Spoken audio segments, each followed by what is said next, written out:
Welcome back. In the last lecture, we considered an AC circuit with purely capacitive load.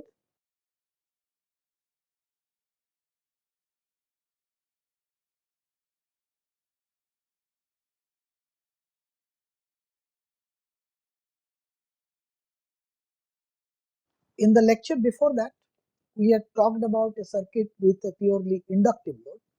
So let us quickly summarize what we have learned so far. So what we found is this: if you take a purely resistive load,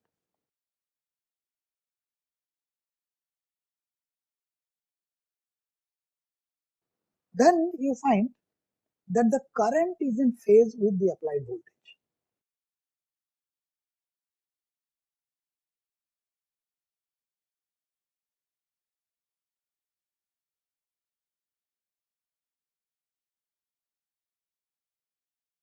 So the direction of the current in more complicated circuit becomes the reference direction with respect to which we talk about whether something leads or something lags. We'll see that when we take towards the end of today's lecture more complicated combinations of resistors, inductors and capacitors.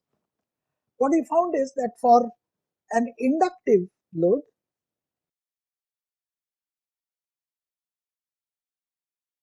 so that is a circuit consisting of an inductance and a voltage, we found that the current lags behind the applied voltage.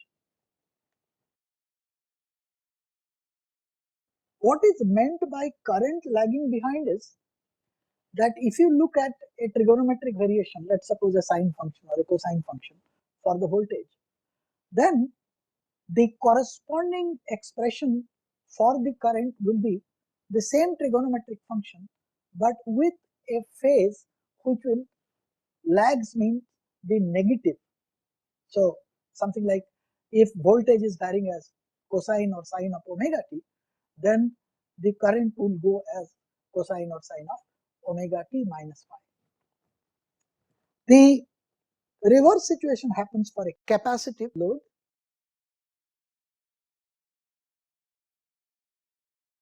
and here the current leads the voltage. In other words, the phase of the current is ahead of the phase of the voltage, and so therefore if you are looking at a purely capacitive circuit, the current would become maximum before the voltage does. So this thing about what leads, what lags, it confuses people quite a bit. So the electrical engineers have a mnemonics for that, and that is written as Ellie the Iceman.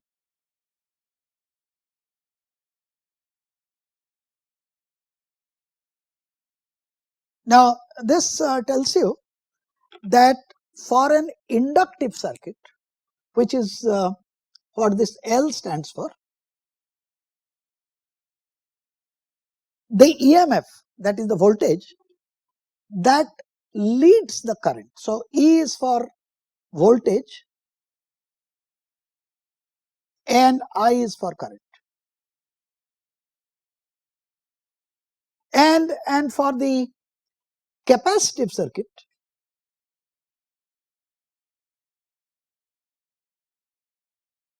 the current that is given by I, it leads the EMF or the voltage given by E. So what comes first is what is seen in this mnemonics. In both these or all the three circuits, the ratio of the voltage max to current max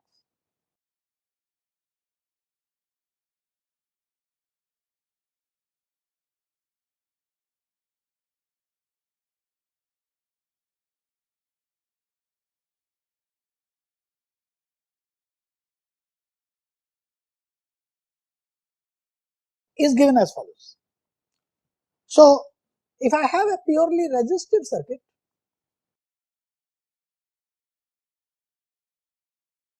my current maximum, which I represent by Im, is given by Vm divided by R. R is of course the resistance in ohms.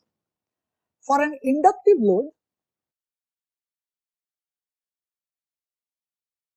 we define an inductive reactance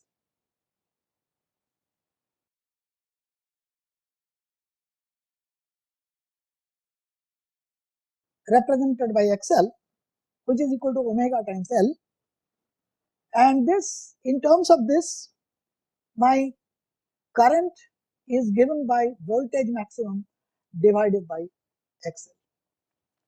And for a capacitive load,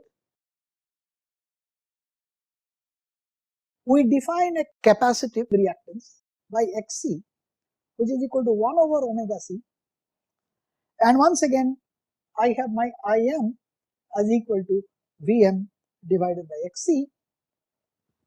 So this is, here it is equal to Vm divided by omega L, and here it is Vm times omega times C. You realize that there is a difference in the way the frequency or the angular frequency omega comes into these expressions. In all these cases, the trigonometric variations that we talk about are the following. Let V of t be Vm sin omega t, and let me take the current I of t as Im sin omega t plus phi. Here phi is the amount by which the current leads the voltage.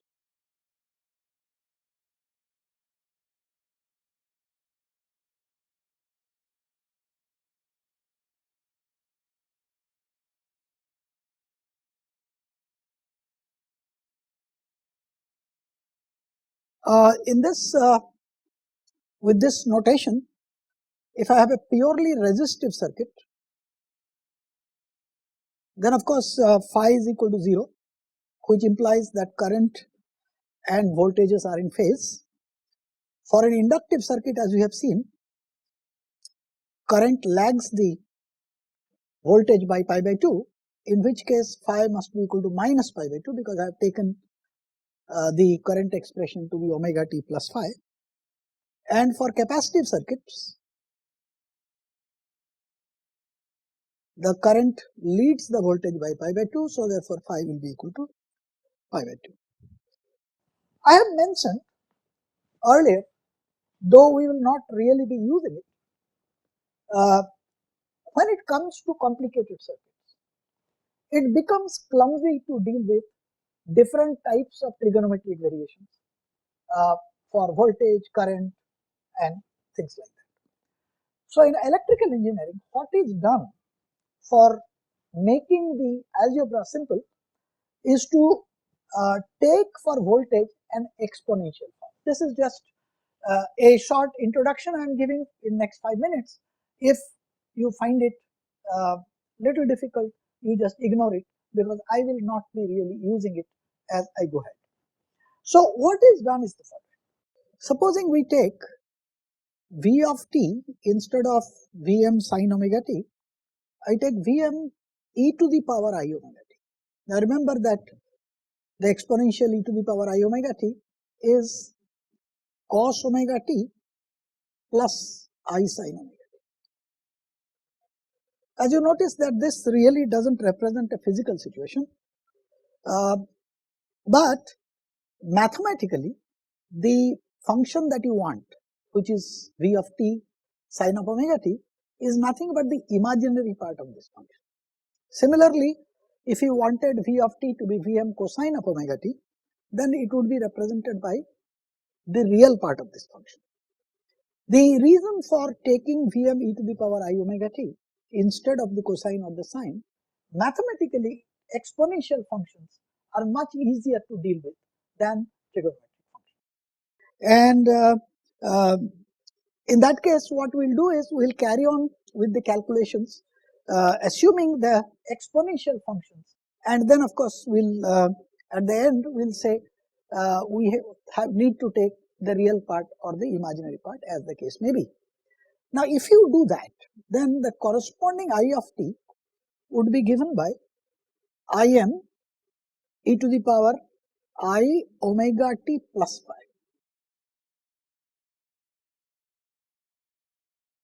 So once again, if we had taken V of t equal to Vm sin omega t, the corresponding current would be given by the imaginary part of this. Now notice the simplification in the algebra. The complex impedance, which would now be defined as V of t by I of t, is given by Vm by Im into e to the power minus I phi, because of the way we have taken this. And we had seen that for resistive circuits, phi was equal to 0.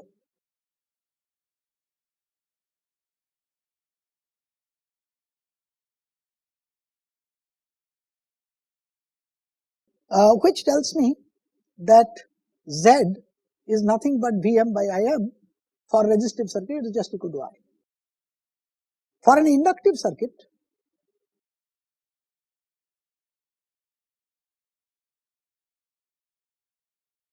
phi was equal to minus pi by 2.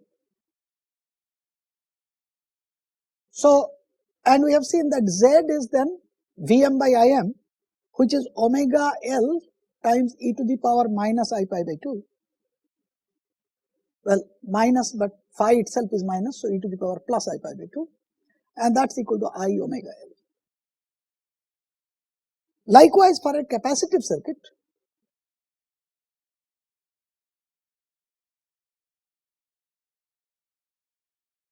we have seen that Vm by Im is 1 over omega c, but this time it is e to the power minus I pi by 2.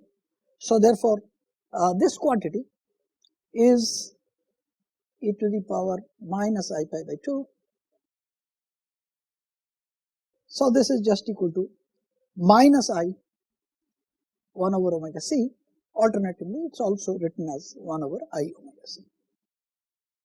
So if I have R, L and C, all of them in series in a circuit, then I define my complex impedance as Z equal to R plus I times omega L minus 1 over omega c, and as per our notation for the complex reactance, so this is plus I times XL minus XC.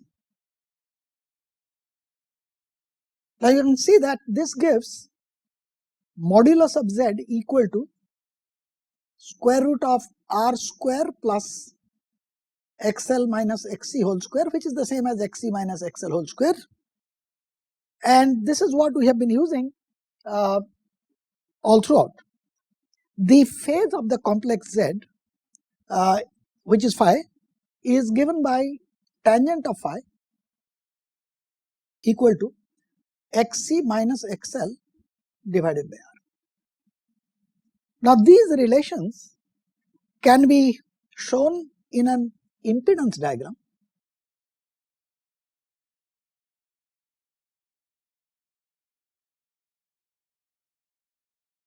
which looks like this, that it's a right angle triangle with one side being modulus of XC minus XL, this being resistance R, and naturally the hypotenuse is modulus of Z, as we have shown here.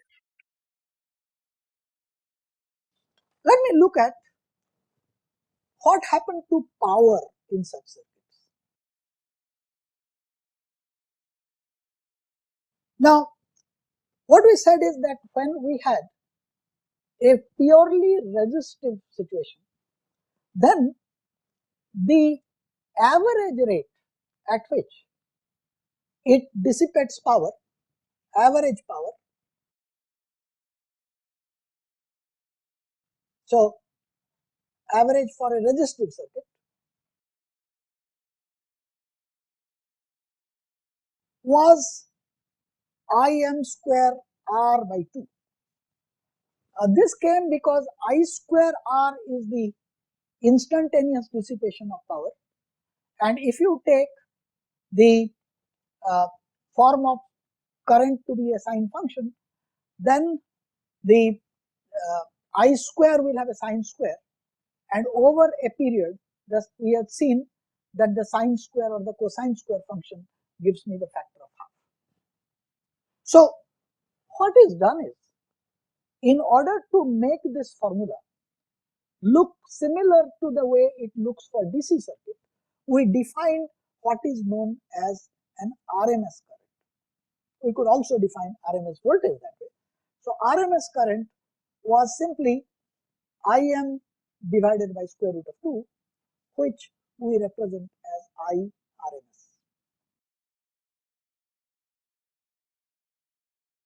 With this formula becomes identical to I RMS square R, which resembles the form I square R for a DC circuit. Now, this is the only element which actually dissipates power. Both capacitive and inductive circuits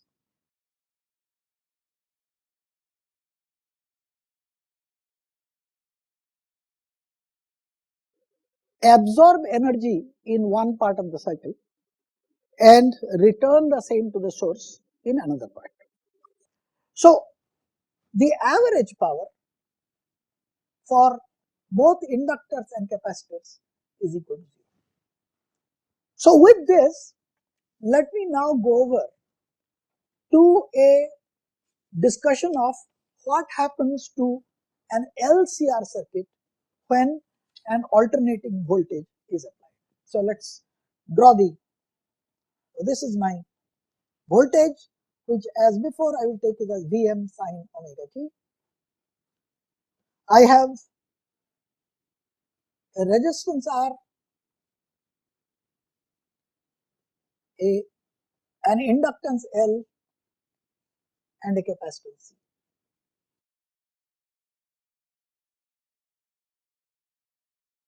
And so we will be interested in the next part of the lecture in discussing the properties of an LCR circuit in the presence of an alternating voltage. So look at this. I use still the same Kirchhoff's law, and I said that whatever voltage is supplied by the source is dropped through R, which I know is IR, through L, which I know is L di by dt, and through the capacitor, which I know is Q by C. So therefore, my Kirchhoff's law tells me that Vt minus Vr is the drop across the resistor, minus VL, the drop across the inductance, minus Vc is equal to 0. Alternatively, my V of t is equal to IR, this is for R, plus L di by dt, which is the back EMF expression that you remember, and plus Q over C.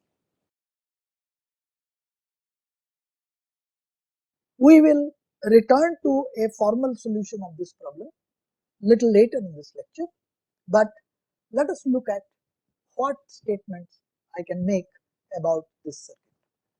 Let's look at this situation and let's see what statements I can make about it. Now, one thing you realize is this, that since this element R, L and C, they are in series, this is series LCR circuit. We may have different other form of LCR, So let me also write down here series LCR. So since they are in series, there can be a unique current through this entire thing. So the current must be unique.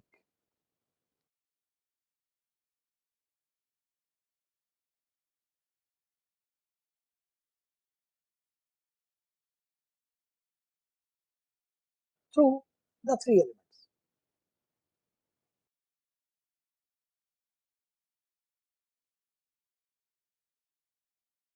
In other words, the current that we are talking about should also have a fixed magnitude and a fixed phase difference with respect to this omega. So let me take for the current in the circuit I to be equal to Im sine omega t plus phi. I have not made any statement on what phi is for the simple reason I have three components behaving in three different ways in my circuits when they were acting alone. For resistor, the phi was 0. For inductance, it was negative. For capacitance, it was positive. So at this moment, all that I have said is the phi is 0. Now, source voltage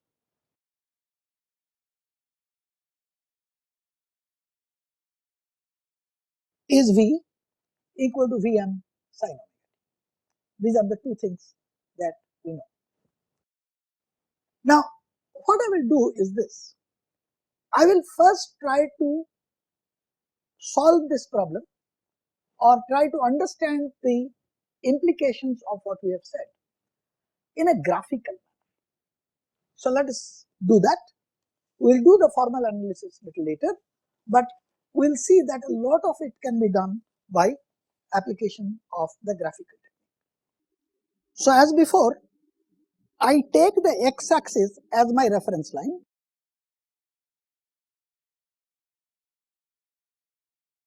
So this is t equal to 0 reference.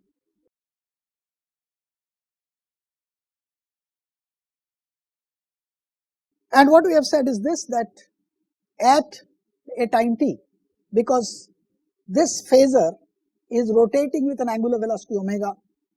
So therefore, at time t, the phasor for the voltage which was initially aligned along the t equal to 0, the x-axis, points in a direction which makes an angle with the x-axis, the angle omega t with the x-axis. So let us draw this. This is omega t.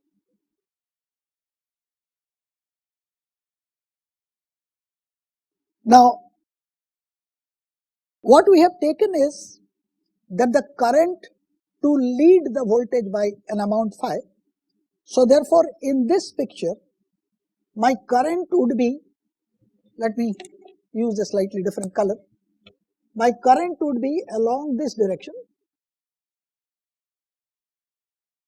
So this angle is phi.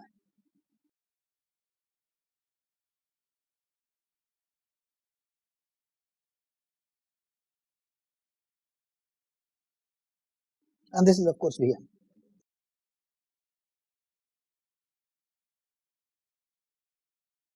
And this is because we have taken I to be given by Im sine omega t plus phi. Now what we want to do is this. We will try to, or we will be drawing the voltage phasors across the three elements, namely the resistance, the capacitance and the inductance. Now remember that the VR, that is the resistance between the voltage across the resistance, is along the current direction, because we have seen that a resistive circuit is in phase with current. So therefore, Im times R, so let me not generally take it here, that will help me in completing this. So this end of this red arrow is my Im times R. Now since I know that the inductive voltage it leads the current. Remember that in case of an inductor, the current lags, which is another way of saying the inductive voltage leads the current by pi by 2. So this would be the direction in which the inductive voltage will be. So this is VL, and correspondingly the capacitive voltage would be in the reverse direction. So this is VCM. Since VLM and VCM are oppositely directed, so there will be along VCM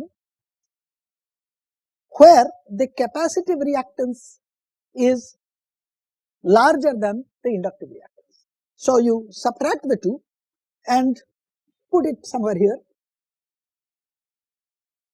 Now this Vm that we have drawn, then if you complete this rectangle here or parallelogram here,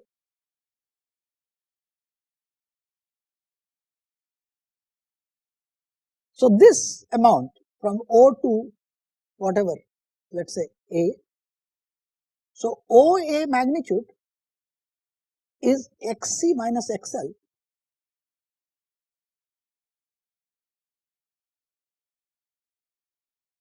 times current.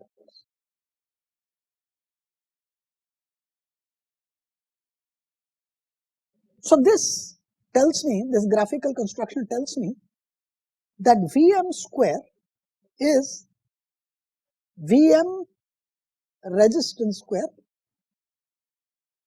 plus VCM minus VLM square, and that is equal to, this is Im times R whole square, and this is Im XC minus XL whole square. And so therefore my Vm is given by Im times square root of R square plus Xc minus XL whole square, which is nothing but Im times Z, where Z is the quantity which is within the square root.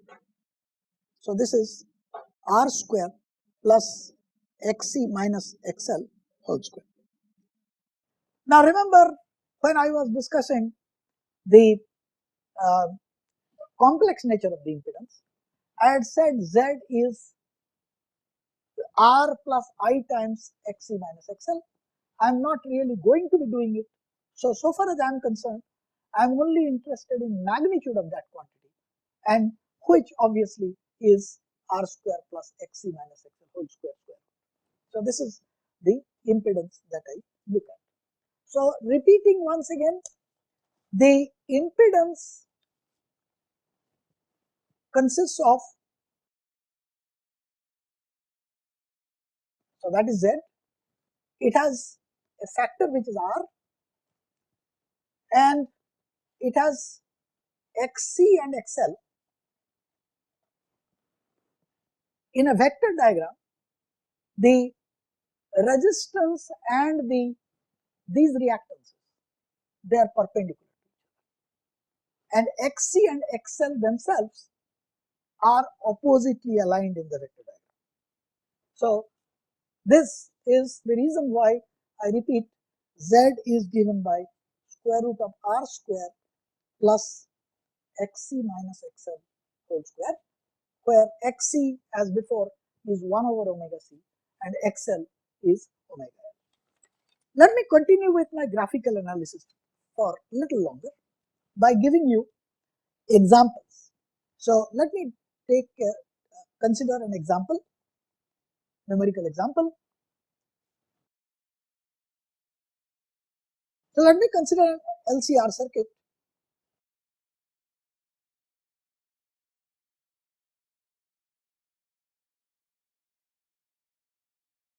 Supposing this is a 80 ohm resistance,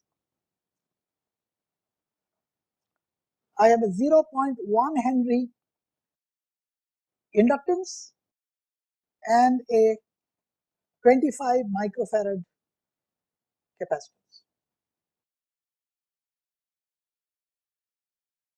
The source is, well, I'll just give you the frequency of the source, which I will conveniently take it as 400 radians per second. Omega is,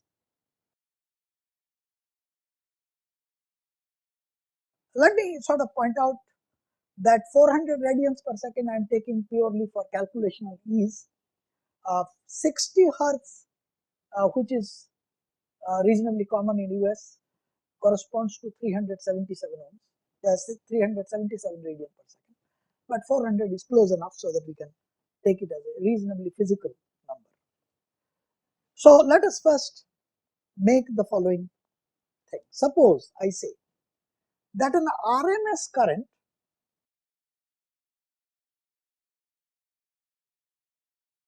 of 2 amperes is passing through the circuit.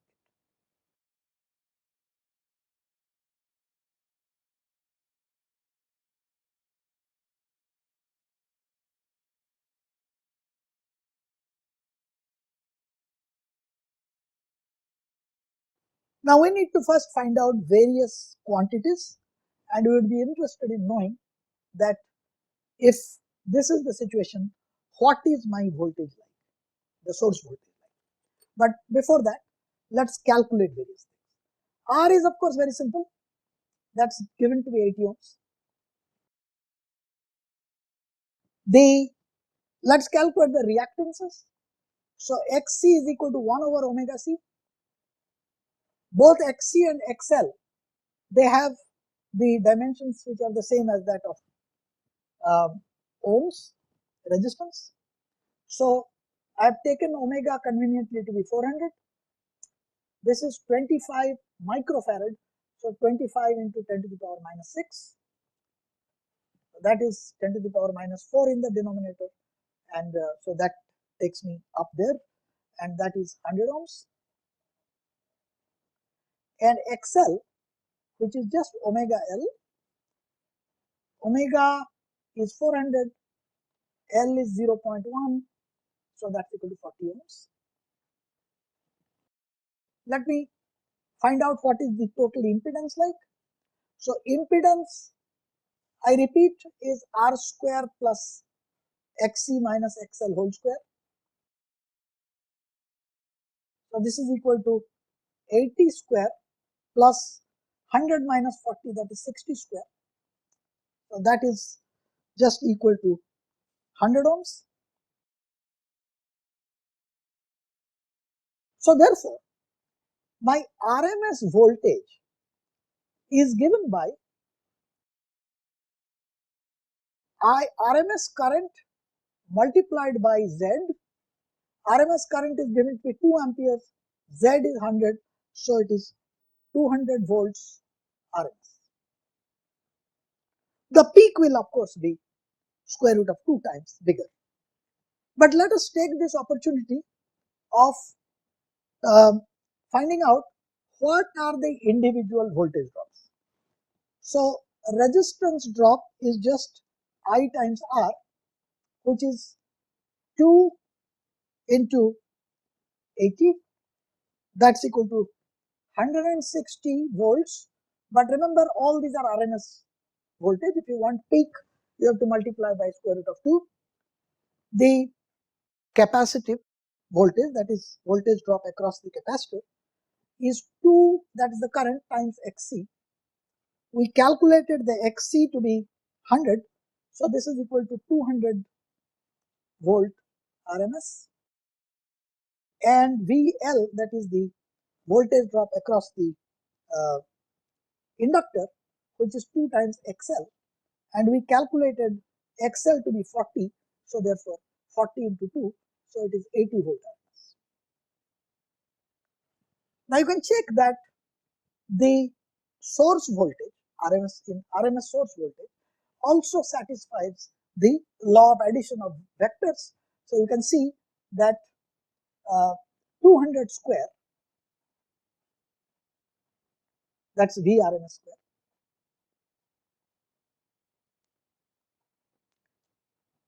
that's given by VR square, which is 160 square, plus VC minus VL, so 200 minus 80 square. You can check. This is 160 square, this is 120 square, and that exactly works out to 200 square. Let's look at the phase. So, return back to the diagram.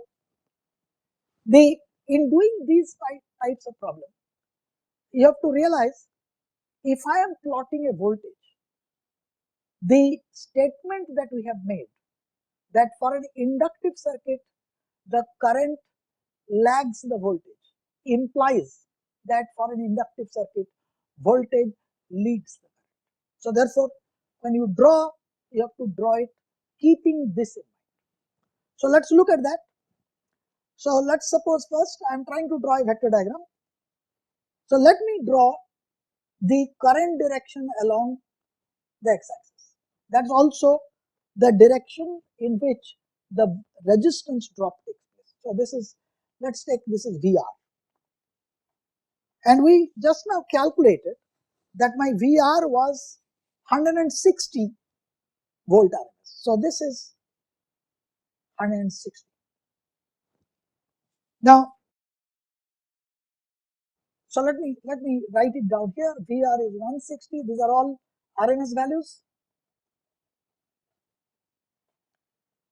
VL was 80 and VC was 200 volts.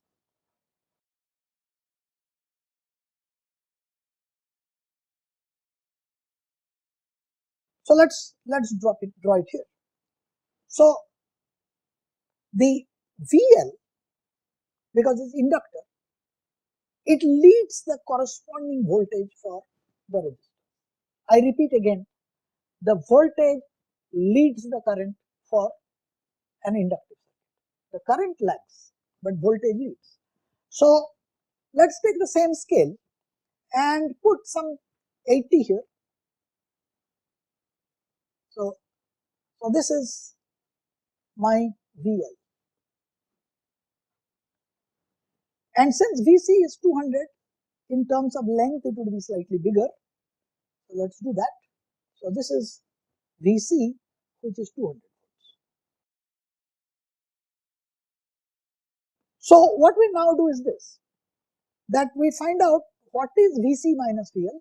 So all that we need is to chop off here by an amount 80. So this is VC minus VL. And if I am drawing the parallelogram here, then so this quantity is 200 minus 80, which is 160.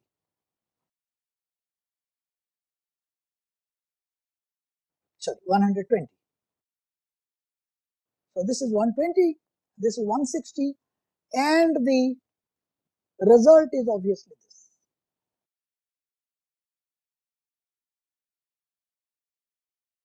So this is my Vmax for the source. Let me just put S there to indicate source. And we have seen that 120 square plus 160 square is 200 square. So therefore the length of this is 200. It is just accidental that this 200 and that 200 happens to be the same number. But look at this phase here. This is the angle phi. So notice the resultant voltage is lagging behind the current. Okay. So resulting voltage, that is the supply voltage, lags by phi. And how much is phi? You can immediately calculate. Phi is tan phi is 120 by 160, which is equal to 3 by 4. And if you look up your trigonometric tables, you will find this is 37 degrees or 0.64 radians. So this is the angle by which this is the phase lag of the total voltage with respect to the current or with respect to the resistive load. Now, incidentally, this situation that the net supply voltage lags behind the current happened because the capacitive reactance is larger than the inductive reactance.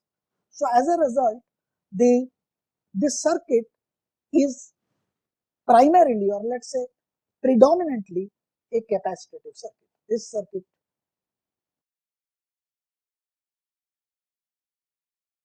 is predominantly capacitive in nature,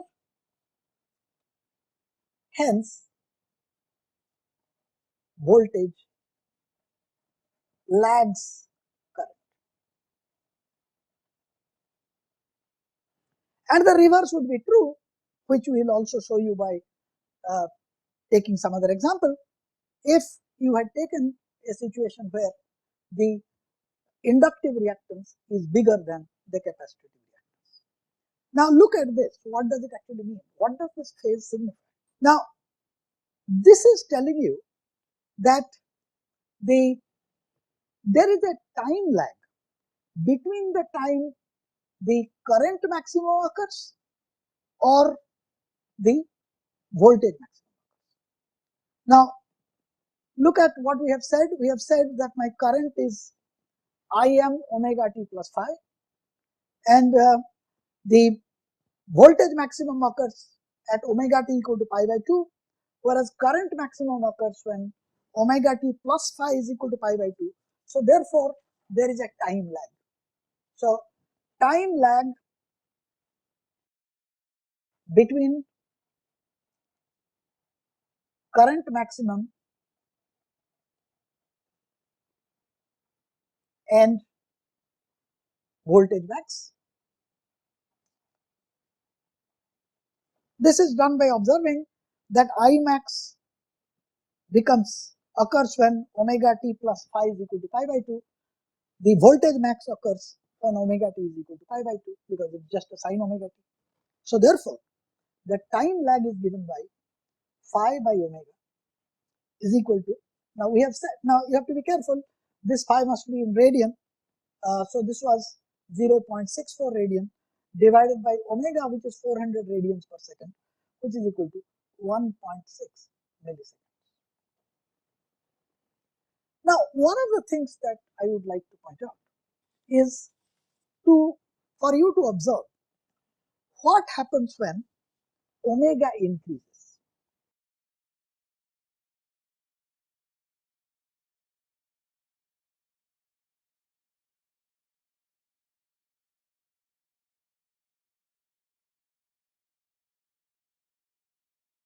That is, what is the situation with higher frequencies?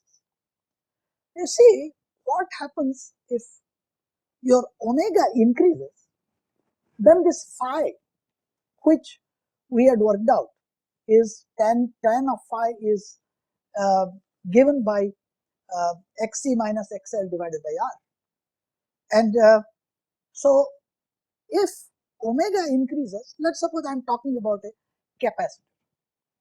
Now, in that case, my phi would go to 0 for a capacitor.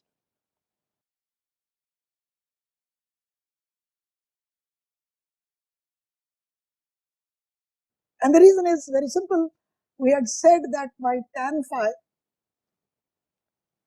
is xc minus xl divided by r, and if I have a dominantly capacitive circuit or just a capacitor, let's say, then xc is 1 over omega c. So when omega becomes large, my phi becomes 0. So what does it actually mean? It means that a capacitor will essentially behave like a conductor. So high frequency current will simply pass through. The reverse situation happens when omega approaches 0. That is, the circuit is resembling now a DC circuit, in which case the capacitor becomes like an open circuit, that is, no current passes. Now, that is of course obviously something which we already know. Now, remember that for an inductive circuit, the current magnitude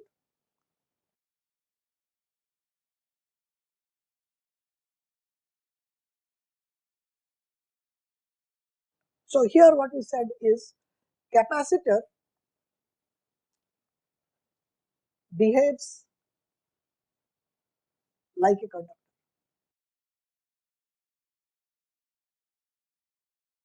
For an inductive circuit, on the other hand, the current magnitude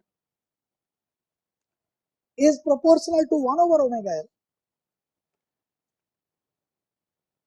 Exactly the reverse occurs because as omega increases, the circuit essentially behaves like an open circuit. So, for high frequency,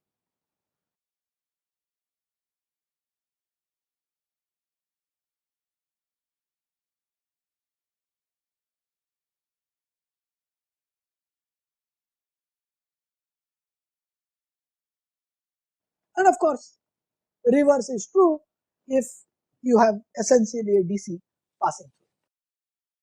Now, in this LCR circuit that we have talked about, which we calculated various things, what is the average power delivered?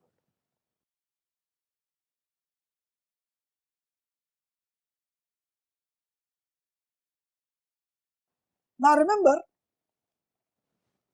that the only element of an LCR circuit which dissipates power is the resistive element, because on an average the capacitor and the inductor do not dissipate power, they absorb and release. So, average power is simply I RMS square times R. We have actually calculated already I RMS, or rather I RMS has been given to be equal to 2. So, this is 4R. So, 4 into 80 equal to 320 watts.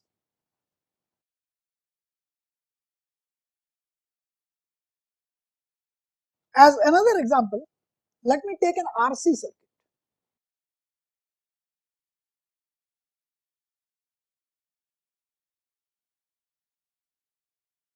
This is an RC circuit with an alternating voltage. Let me take numbers. R is equal to 3 ohms, C is equal to 2.5 into 10 to the power minus 4 farad, which is 250 microfarad. Let's take omega somewhat high frequency, 1000 radians per second. And let's also take the supply voltage, V max is equal to 5 volts. Now, since it's an RC circuit, the current would lead the voltage. Only thing, the difference that occurs in all these is that if I had a purely resistive circuit, the voltage and the current would be in phase. Now, if you had a purely capacitive circuit, the current would lead by 90 degrees. If you have a combination, the current would still lead, but not by pi by 2. Now, let's see how it works. So, we said let V be 5 sin omega t. This is what is given. This is for the source. The current, I will take the general expression as Im sin omega t plus phi. I expect phi to be positive for the simple reason that current leads the voltage. How much? I don't know. Had it been a purely capacitive circuit, it would have been pi by 2. So, let us look at that. So, the first thing that I do here is find out what is the capacitive reactance Xc. That is equal to 1 over omega c. Omega is 1000. and this is 2.5 into 10 to the power minus 4. Now you calculate this, there is already a 10 to the power 3 here, and it works out to 4. Resistance has been given to be 3 ohms. So my impedance, which is equal to R square plus only XC I have got, so XC square. So it is 3 square plus 4 square square root, which is equal to 5 ohms. Now that immediately tells me that my maximum current would be maximum voltage divided by Z, which is just equal to 1 ampere.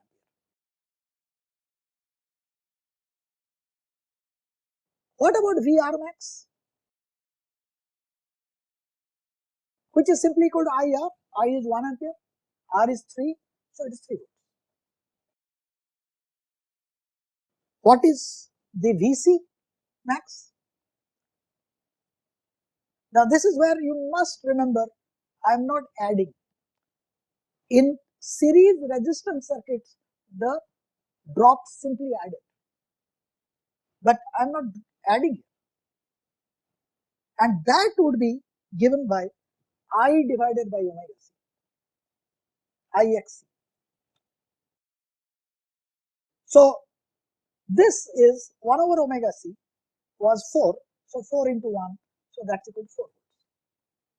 Once again you realize that I have 3 volts drop across resistance, 4 volts drop across the capacitor, but the total drop is square root of 3 square plus 4 square, which is equal to 5, and let us show it in a diagram. So this is my current direction, that's my VR.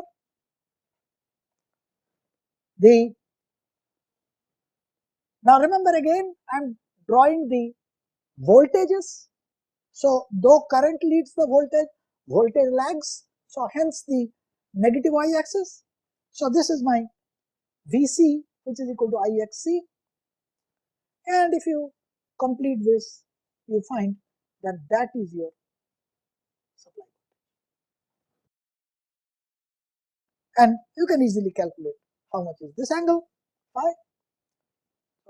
This was 3, this is 4, so tan phi is equal to 4 by 3. Let me give an illustration for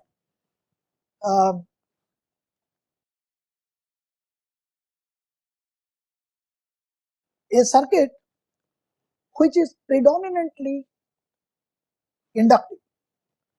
So let's do this. I have a resistance which I take it to be 1 kilo ohms. I have an inductor which I take it to be 4 Henry. I have a capacitor which I take it to be 4 microfarad, and my source voltage is 140 sine 500. That is omega is still 500. I will not repeat the calculation, but you can immediately find out what is XL. XL is omega L. So omega is 500, L is 4 Henry, so it is 2000 ohms. XC is 1 over omega C. Just do the same calculation, this will be 500 ohms. And Z, which is equal to, once again, R square plus XC minus XL whole square, is the simple calculation will give you 1800 ohms. So maximum current is 140 divided by 1800, which is equal to 0.078 amperes. RMS is obtained by dividing by square root of 2, which will work out to be 55 milliamps.